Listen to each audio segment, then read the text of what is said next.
Hi friends, థియేటర్లో అంతా కల్కి సందడి ఉంటే ఓటీటీలో సత్యభామ, భజే వాయువేగం ఇట్లాంటి మూవీస్ వచ్చినాయి.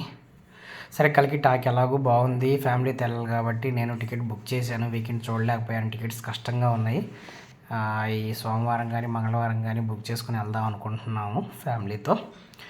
సో ఇప్పుడు విషయానికి వస్తే, అమెజాన్ ప్రైమ్లో స్ట్రీమ్ అవుతున్న సత్యభామ అనే సినిమా చూశాను. ఈ సినిమా టీజరు ట్రైలరు బాగా నచ్చాయి నాకు కొంచెం. సినిమా విషయానికి వస్తే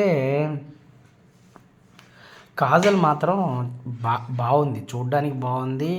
young and meaning dynamic police officer లాగా బాగా సూట్ అయ్యింది. పర్ఫార్మెన్స్ కానీ బ్యూటిఫుల్గా ఉంది, ఆమె చూడడానికి కూడా బ్యూటిఫుల్గా ఉంది. అప్పట్లో విజయశాంతిని చూసినట్టు అనిపించింది. కాకపోతే ప్రాబ్లం ఏంటంటే స్టోరీ కొంచెం ఒకటే మర్డర్ మిస్టరీ అనమాట. ఒకటే స్టోరీ. మామూలుగా ఏంటంటే ఇప్పుడు ఇట్లాంటి పోలీస్ డ్రామాల్లో ఏంటంటే ఒకటి రెండు డైనమిక్ ఎంట్రీ షాట్స్, ఒకటి రెండు డైనమిక్ సీన్స్ అట్లా ఉండి మేబీ ఒక పెద్ద కేసు సాల్వ్ చేస్తున్నట్టు అలా ఉంటే బాగుండేదేమో.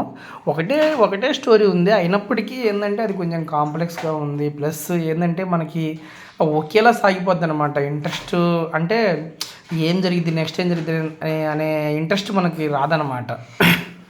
అది సినిమాకి కొంచెం మైనస్ అయింది. కానీ కాజల్ పర్ఫార్మెన్స్ మాత్రం ఎరగదీసింది. స్టోరీ కానీ ఎగ్జిక్యూషన్ కానీ ఇంకొంచెం బాగున్నట్టయితే సినిమా ఖచ్చితంగా అడ్వాంటేజ్ అయ్యింది. ఇది ఓకే టు వాచ్ అనమాట. అమెజాన్ ప్రైమ్లో స్ట్రీమ్ అవుతుంది, మీకు ఇంట్రెస్ట్ ఉంటే చూసేయండి ఫ్రెండ్స్. కాజల్ పర్ఫార్మెన్స్ కోసం చూసేయచ్చు. That's all friends, thank you.